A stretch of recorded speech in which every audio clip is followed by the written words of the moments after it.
मेरे नौजवान साथियों, जैसा कि आप जानते हैं कि यह कार्य सत्कर्म की ओर बढ़ते चला जा रहा है, इसलिए मैं सबसे पहले आपको ये पंक्ति लिखते आ रहा हूँ। ये पंक्ति है हमारी लोक कल्याणार्थ हेतु। लोक कल्याणार्थ, लोक कल्याणार्थ हेतु,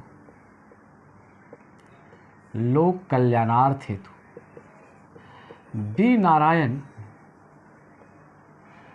नारायण सर की अनुपम प्रस्तुति, अनुपम प्रस्तुति, अनुपम प्रस्तुति। और आज का टॉपिक है भाषा। यही है भाषा, ये है लैंग्वेज, ये है लैंग्वेज। आज हम लोग पढ़ते हैं, भाषा को पढ़ते हैं। ये बड़ी अजीबोगरीब बात है कि भाषा हर किसी की होती है, कोई भी लैंग्वेज हो, चाहे आप वो समझें या ना समझें, वो क्या है? भाषा है। जैसे पशु की भी भाषा है, पक्षी की भी भाषा है, आम लोगों की भाषा है, दुनिया में रहने वाले अनेक प्रकार के लोगों की भाषा है। भाषा अपने आप में क्या करता है? भाषा क्या है भाई? अभिव्यक्ति का माध्यम है। यह भाषा हम लोग किसको कह सकते हैं भाई? तो भाषा हम किसको कहते हैं? ये अभिव्यक्ति का माध्यम है। भाषा क्या है भाई? ये भाषा ये क्या है? अभिव्यक्ति का माध्यम है। अभिव्यक्ति का ये क्या है? ये माध्यम है। ये अभिव्यक्ति का माध्यम है। आप अपने विचार को, आप अपने मंतव्य को, आप अपने इच्छा को, आप अपने मन में जो बातें हैं उनको किस रूप में अभिव्यक्त करेंगे? How will you express of your desire, of your things, thoughts, concepts? तो वो जो कहा जाता है, जो आप अपने आप से अभिव्यक्त करते हैं, लोगों तक पहुंचाते हैं, तो वो क्या कहलाता है? अभिव्यक्ति का ये क्या है? माध्यम है। यानी कहने का मतलब है संप्रेषण का माध्यम है। इसका मतलब है संप्रेषण। ये संप्रेषण का ये क्या है? ये संप्रेषण का ये माध्यम है। ये संप्रेषण का माध्यम है। इसीलिए ये भाषा अपने आप में क्या होता है? बहुत महत्वपूर्ण है। तो भाषा किसी का भी हो सकता है। हम अभी आपको बोले तो अपने यहाँ जो भाषा की जो बात कही गई है, तो ये किस रूप में कहा गया है? इसको बिल्कुल लिखित रूप में कर दिया गया है। संविधान में इसका क्या कर दिया गया है? वर्णन कर दिया गया है। तो हम लोग कॉन्स्टिट्यूशन के आधार पर अपने भाषा को देखते हैं कि भाई अपने कॉन्स्टिट्यूशन में किन किन भाषाओं को मान्यता प्रदान की गई है भाई। तो कॉन्स्टिट्यूशन के हिसाब से यदि हम लोग यहाँ पर देखें तो हम लोग लिखते हैं कि ये जो कॉन्स्टिट्यूशन के हिसाब से जो हम लोग यहाँ पर लिखते हैं, तो वो है संघ की भाषा, संघ की राजभाषा। ये क्या है भाई? ये है संघ की, ये है राजभाषा। ये है संघ की, ये क्या है? ये राजभाषा। ऑफिशियल लैंग्वेज ऑफ यूनियन, ये हमारा क्या कहलाता है? Official language of union. ये है ऑफिशियल लैंग्वेज। ये ऑफिशियल लैंग्वेज ऑफ ये क्या है? ये है यूनियन। तो संघ की राजभाषा का जो उल्लेख अपने यहाँ किया गया है, वो किस भाग में है भाई? तो इसका जो भाग हम लोग देखते हैं, ये पार्ट्स, तो ये भाग है 17, यानी इसका पार्ट जो हम लोग कहते हैं, ये है पार्ट्स, ये है 70। और इसका अनुच्छेद जो हम लोग देखते हैं, ये अनुच्छेद ये है 343 से 351। यानी कहने का मतलब है आर्टिकल है 343 टू 351। तो ये हमारा क्या दिया गया है? ये मेंशन किया गया है। कहाँ मेंशन किया गया है? This language are mention in my constitution. ये सब क्या किया गया है? ये मेंशन किया गया है। मेंशन्ड, इन माई कॉन्स्टिट्यूशन, ये क्या है, ये मेंशन्ड इन माई कॉन्स्टिट्यूशन, ये किस में किया गया है, ये कॉन्स्टिट्यूशन में इसका क्या कर दिया गया, ये वर्णन कर दिया गया। तो आज इसी के संबंध में हम लोग देखते हैं कि संघ की राजभाषा के संबंध में इस जगह से हम लोग देखते हैं। तो जरा सा यहाँ आने से पहले थोड़ा सा मैं एक दो बात और क्लियर कर दूँ कि सभी बच्चे इस जगह थोड़ा सा हौच पौच हो जाते हैं कि भाई ये राजभाषा क्या है, भाई ये राजभाषा क्या है, ये है राजभाषा, ये है राजभाषा। तो राजभाषा का मतलब होता है ऐसी भाषा जो कार्यालय की भाषा हो, जिसमें शासन से संबंधित कार्यों को किया जाता हो, यानी शासन से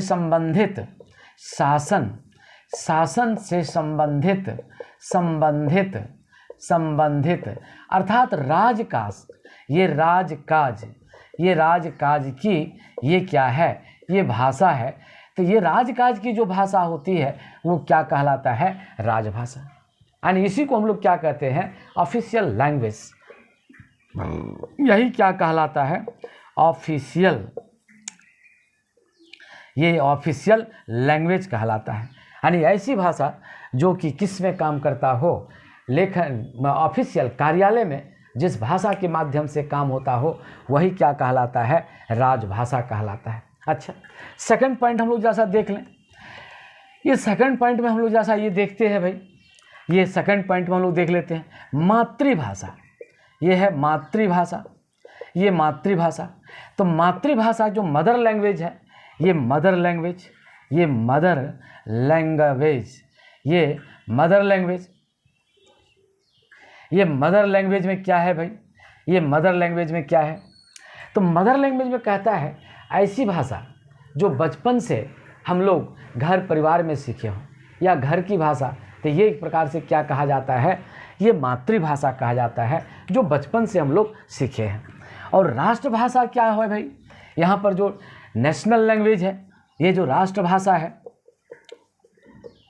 ये राष्ट्रभाषा। तो राष्ट्रभाषा क्या है भाई, कि ऐसी भाषा जो उस देश के अधिकांश लोग बोलते हों, ऐसी भाषा जिसका प्रयोग उस देश के अधिकांश लोग करते हों, ये अधिकांश लोग ये क्या करते हों, वही ये क्या कहलाता है, ये राष्ट्रभाषा कहलाता है। That is called national language. तो ये राष्ट्रभाषा कहलाता है। तो अब हम लोगों ने मोटे तौर पर इस बात को समझ गया कि राजभाषा क्या है भाई। तो राजभाषा है ऑफिशियल लैंग्वेज है, ऐसी भाषा जो कि ऑफिस के काम किया जाता हो, शासनादेश के द्वारा, यानी शासनाध्यक्षों के द्वारा कार्यालय में इसका प्रयोग किया जाता हो। सेकंड बात, राष्ट्रभाषा आपने समझ लिया कि भाई ऐसी भाषा जो देश के अधिकांश लोग इसको बोलते हों। और मातृभाषा जो बचपन की भाषा, जो घर में हम लोग पढ़े लिखे, जो घर में बोली जाती है, या जिस भाषा का ज्ञान घर से हम लोगों को हुआ है, वही क्या कहलाता है, मातृभाषा कहलाता है। तो इस प्रकार से आपने इस भाषा को क्या कर लिया, इससे संबंधित जो मोटे तौर पर जो सारगर्भित बातें थी उनको आपने समझ लिया। अब आइए हम लोग संघ की राजभाषा के संबंध में बात करते हैं।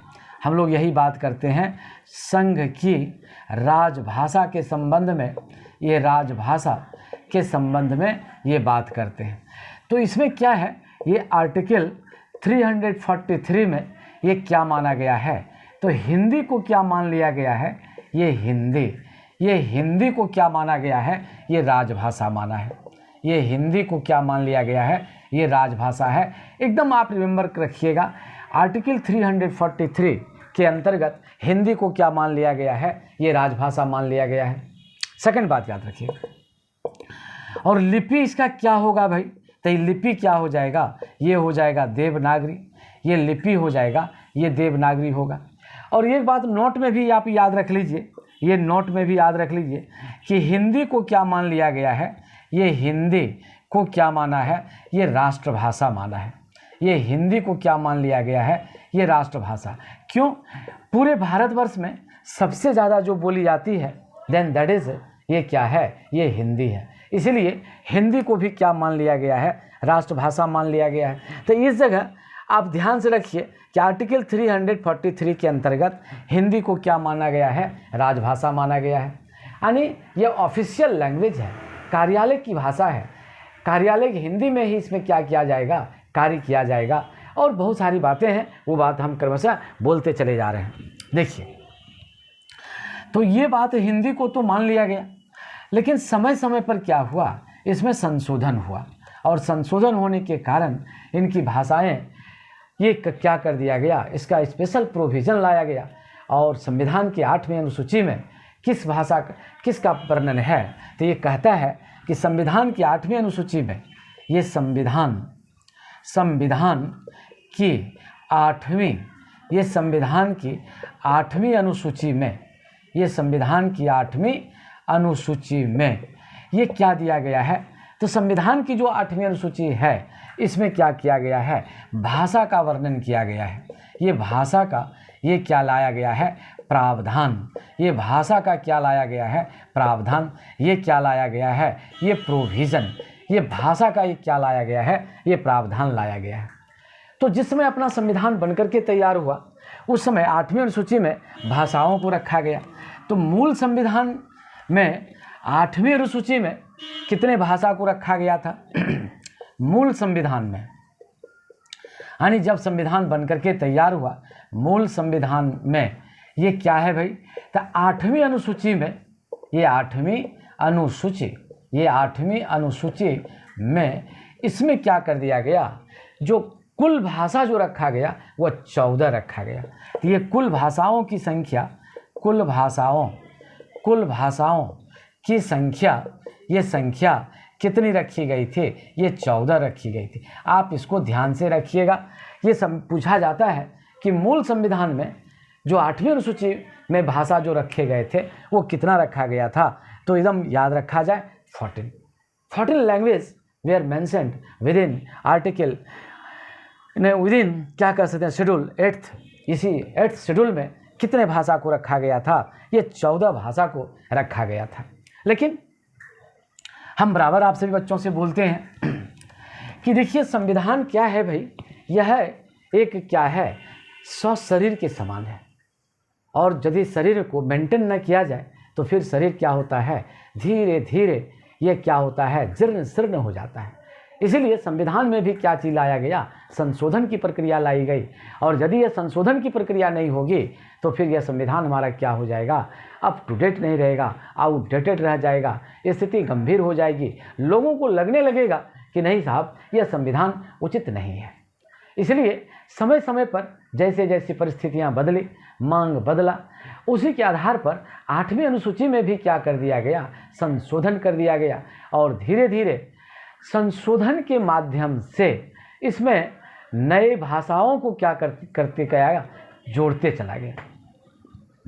तो देखिए हम आपको इसमें कहते हैं, इसमें जो टोटल अभी जो ये जो संशोधन हुआ, इसमें संशोधन में क्या हुआ, तो ये मूल रूप से जो संशोधन के द्वारा जो जोड़ा गया, ये मूल रूप से जो संशोधन के द्वारा जोड़ा गया, तो उसको आप देखिए।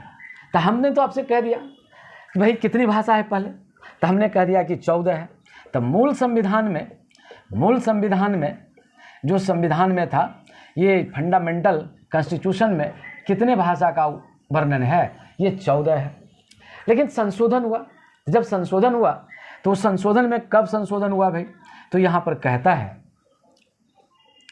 21वां संविधान संशोधन हुआ। 21वां संविधान संशोधन, देखिएगा ये है 21वां संविधान संशोधन। तो ये जो 21वां संविधान संशोधन हुआ ये कितना में हो गया भाई, ये 1967 में हो गया। 21वां संविधान संशोधन ये 1967 में हो गया। फिर जाकर के इसमें क्या कर दिया गया, फिर इसमें समय बदला, और जब समय बदला तो उसके आधार पर फिर संशोधन हुआ। तो फिर संशोधन कितना में कर दिया गया, तो यहाँ पर कर दिया गया 71वां संविधान संशोधन। 71वां संविधान ये क्या कर दिया गया, ये संशोधन कर दिया गया। और ये 71वां संविधान संशोधन कितना में कर दिया गया, तो ये कर दिया गया 1992 में कर दिया गया। ये कितना में कर दिया गया, 1992 में कर दिया गया। फिर समय बदला और फिर जा कर के इसमें क्या हुआ, ये 92, ये 92, ये क्या हुआ, 92वां संविधान संशोधन हुआ। ये कितना हुआ, 92वां संविधान, ये क्या हुआ, ये संशोधन, ये 92वां संविधान संशोधन हुआ। और ये कितना में हो गया, ये हो गया 2003 में हो गया। तो हम आपसे कहते हैं, सभी बच्चों से कहते हैं कि one who are the aspirants of PCS examination, तो उसके लिए आप इसको देखिए, बड़ा एकदम शॉर्टकट में देखिए, एकदम स्वीट में देखिए, सहज है, सरल है, सरस है। आप इसको, इस भाव को अपने अंदर ला करके आप बढ़ाइए। तो देखिए, तो जो हम लोग यहाँ पर देखते हैं, तो 21वां संविधान संशोधन कितना में हुआ, 1967 में हुआ। 71वां कितना में हुआ, 1992 में हुआ। और 92 संविधान संशोधन कितना में हुआ, 2003 में हुआ। तो 71वां संविधान संशोधन में क्या कर दिया गया, तो पहले कितना था भाई, तो यहाँ पहले तो 14 था, तो उसको छोड़िए नहीं तो हचपच हो जाइएगा। तो पहले 71वां संविधान संशोधन में किसको जोड़ दिया गया, सिंधी को जोड़ दिया गया। ये सिंधी को, ये क्या कर दिया गया, 8वीं अनुसूची में सिंधी को क्या कर दिया गया, डाल दिया गया। तो सिंधी को डाल दिया गया। अच्छा, प्लस अब यहाँ पर क्या कर दिया गया, यहाँ 3 भाषा को डाल दिया गया। यहाँ पर क्या डाल दिया गया, नेपाली, ये डाल दिया गया नेपाली। फिर क्या डाल दिया गया, मणिपुरी, ये डाल दिया गया मणिपुरी, ये नेपाली, और ये क्या डाल दिया गया, मणिपुरी, ये मणिपुरी। और फिर क्या डाल दिया गया, ये कोंकणी, ये कोंकणी, ये मणिपुरी, और ये क्या कर दिया गया, ये कोंकणी को ये डाल दिया गया। तो नेपाली हो गया नेपाल का, ये नेपाल का हो गया। मणिपुरी हो गया मणिपुर का, ये मणिपुर का हो गया। और कोंकणी हो गया गोवा का, ये कहाँ का हो गया, ये गोवा का हो गया। काहे भाई, मांग ऐसा किया जाने लगा, क्षेत्र विशेष के लोगों ने, विधायकों ने, सांसदों ने, वहाँ की जनता ने ऐसी आवाज़ बुलंद की, तो ये संविधान विशेषज्ञों ने इसको भी यहाँ पर क्या कर लिया, जोड़ लिया। तो यहाँ पर कितना हो गया भाई, तो यहाँ पर हो गया एक हो गया। अब प्लस इधर कितना हो गया, नेपाली 1, मणिपुरी 2 और कोंकणी 3। तो यहाँ पर हो गया 1 जोड़ 3, तो हो गया 4। और फिर 92वां संविधान संशोधन के तहत इसमें क्या जोड़ दिया गया, इसमें जोड़ दिया गया 4 गो भाषा जोड़ दिया गया। तो कौन कौन जोड़ दिया गया भाई, तो ये जोड़ दिया गया डोगरी, ये डोगरी जोड़ दिया गया एक। दूसरा कौन जोड़ दिया गया, ये संथाली, ये कौन जोड़ दिया गया, ये संथाली। ये दूसरा में कौन जोड़ दिया गया, ये जोड़ दिया गया संथाली, ये संथाली। और तीसरा में कौन जोड़ दिया गया, ये तीसरा में यदि हम लोग देखेंगे तो ये थर्ड में यहाँ पर जोड़ दिया गया बोडो। ये किसको जोड़ दिया गया, ये जोड़ दिया गया बोडो। और चौथा में किसको जोड़ दिया गया, ये मैथिली को, ये मैथिली को यहाँ पर क्या कर दिया गया, जोड़ दिया गया। तो डोगरी कहाँ का हो गया भाई, ये डोगरी हो गया आपका जम्मू कश्मीर का हो गया। ये डोगरी कहाँ का हो गया, ये जम्मू, ये कश्मीर का हो गया, ये जम्मू कश्मीर का हो गया ये डोगरी। संथाली कहाँ का हो गया, ये झारखंड का हो गया, ये झारखंड का, ये झारखंड का हो गया। अब बोडो कहाँ का हो गया, ये असम का हो गया, ये बोडो हो गया असम का। और मैथिली कहाँ का हो गया, ये बिहार का हो गया, ये मैथिली हो गया बिहार का। तो ये 4 भाषा आपको जोड़ दिया गया। तो यहाँ पर आप देख लीजिए, तो ये पहले हुआ सिंधी 1, अब फिर हो गया ये 3, नेपाली, मणिपुरी और कोंकणी 3, और उधर हो गया 4। तो ये 4, तो हो गया कितना हो गया, तो 3 1 4, आइए हो गया 4, तो हो गया टोटल 8। अब पहले से कितना था, पहले से था 14, तो हम यदि जोड़ दें तो टोटल हमारा कितना हो गया, ये हो गया 22। ये टोटल हमारा भाषा कितना हो गया, 14 जोड़ 1 जोड़ 3 जोड़ 4 इक्वल टू 22। 14 + 1 + 3 + 4 equal to 22। ये 14 भाषा यहाँ पर हो गया। अब इस जगह कभी कभी ये पूछता है कि कहाँ का भाषा, तो ये सिंधी अपना हो गया, सिंध का।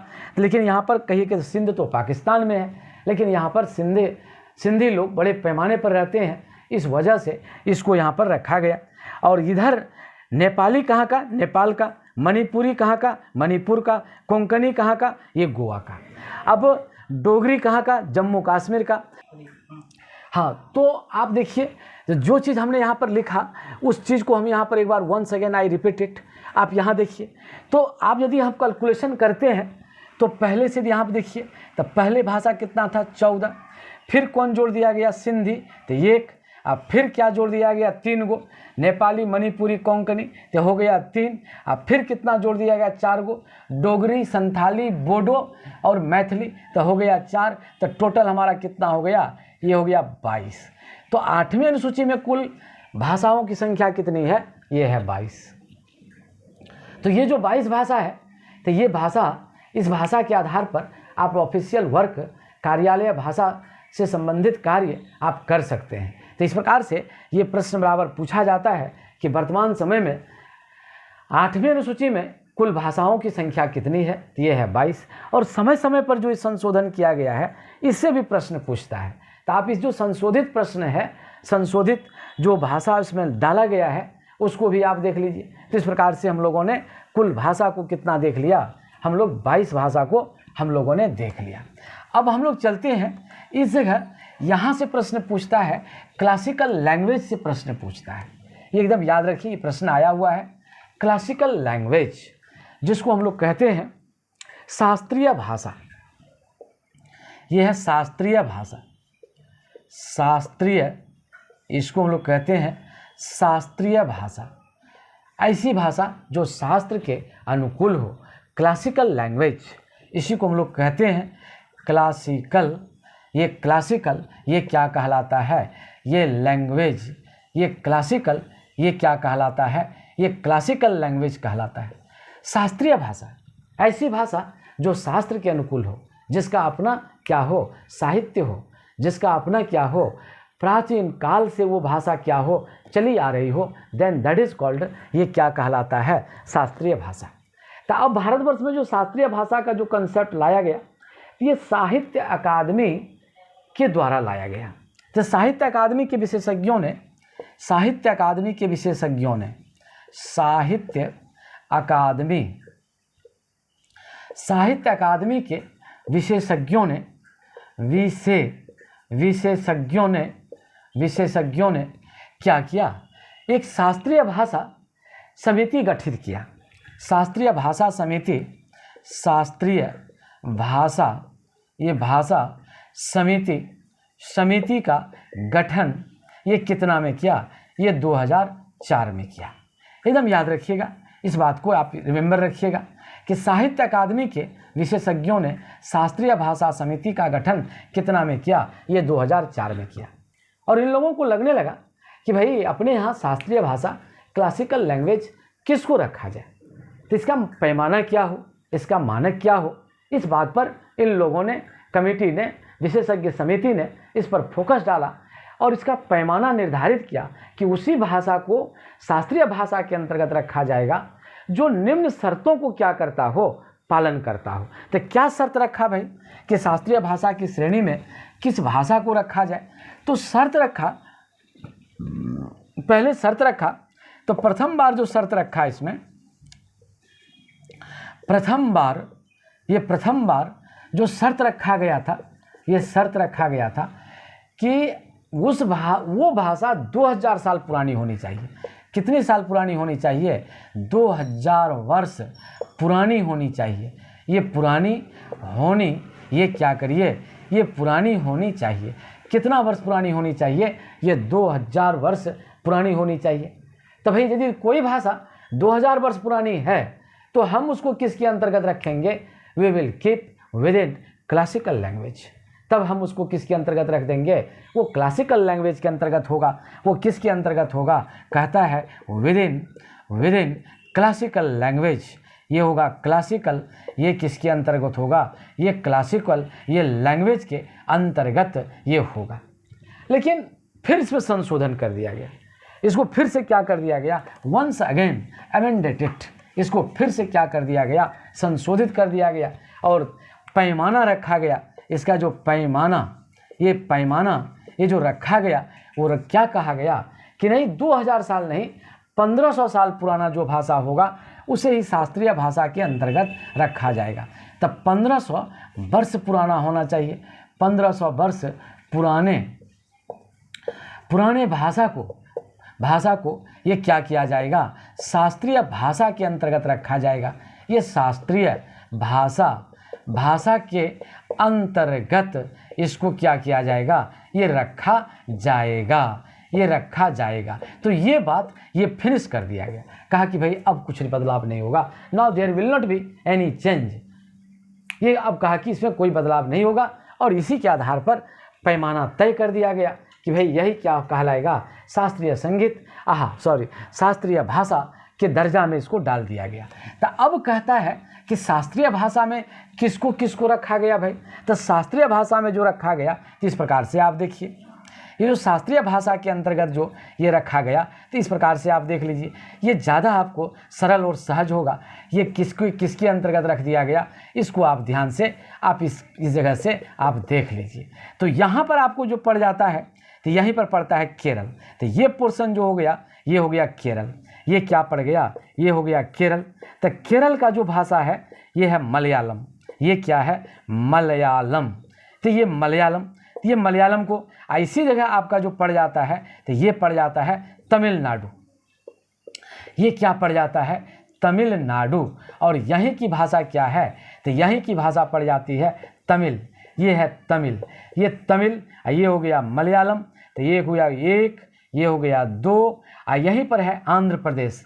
तो ये जो पोर्शन हम लोग देखते हैं तो ये पोर्शन हम लोग क्या देख लेते हैं, तो ये है आंध्र प्रदेश वाला पोर्शन है, ये है, अब तो बदल गया है लेकिन फिर भी आंध्र प्रदेश इसी जगह रह गया है, ये है आंध्र प्रदेश। तो आंध्र प्रदेश का भाषा क्या पड़ गया, तेलुगु, ये पड़ गया तेलुगु। तो हो गया 3, तो हो गया 1 2 3 तेलुगु। और फिर यहीं से हम लोग देखेंगे, इस जगह यहाँ पर जो देख लेंगे तो यहाँ पर पड़ जाता है कर्नाटक, यही क्या पड़ जाता है, कर्नाटक।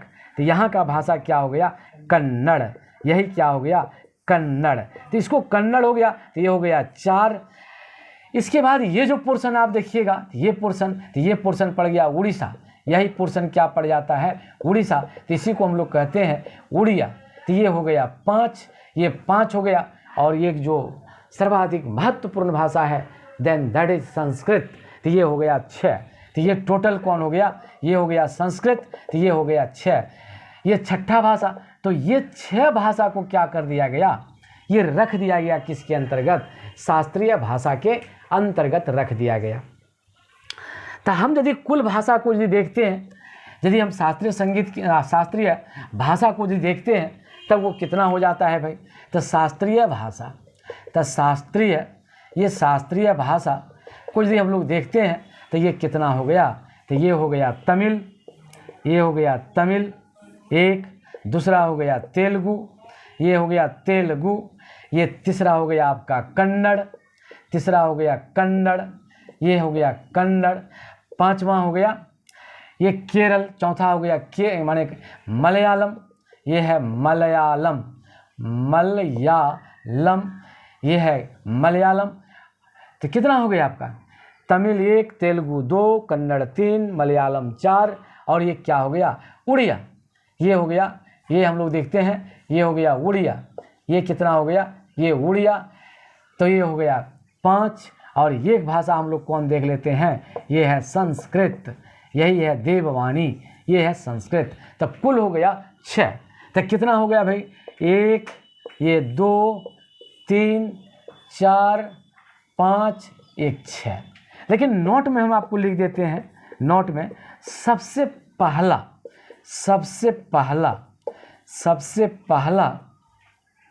शास्त्रीय भाषा, ये शास्त्रीय भाषा के अंतर्गत किसको रखा गया था, ये तमिल को रखा गया था, यही तमिल को रखा गया। ये तमिल संगम साहित्य में इसका क्या है, ज़बरदस्त वर्णन है। तो खैर उन बातों को छोड़िए, लेकिन ये याद रखिएगा कि सबसे पहला शास्त्रीय भाषा कौन है, ये है तमिल। तो इस प्रकार से हम लोगों ने शास्त्रीय भाषा को कितना में देख लिया, कितना भाषा है, तो कुल भाषाओं की संख्या, शास्त्रीय भाषाओं की संख्या कितनी है, ये 6 है। ये प्रश्न बराबर पूछे जाते हैं, इसलिए मैंने यह प्रश्न आपके सामने क्या कर दिया, ये रख दिया। तो इस प्रकार से हम लोग आज इतना ही देखते हैं, क्योंकि आज मैं थोड़ा सा थका मांदा हूँ, थोड़ा बाहर से आया हूँ, इस वजह से हम आपके माने कार्य को करने में पीछे नहीं हटे। तो फिर कल इस पर थोड़ा सा जो लेक्चर बचा है उस लेक्चर को मैं फिर पूरा करूँगा। और मेरा विशेष आपसे यह आग्रह है कि आप मेरे वीडियो को देखते रहिए, आप इसको पढ़िए। बहुत जल्दी ही 67वें पीढ़ी आने वाली है, आपका कल्याण होगा, इसमें कोई दो मत नहीं है। धन्यवाद।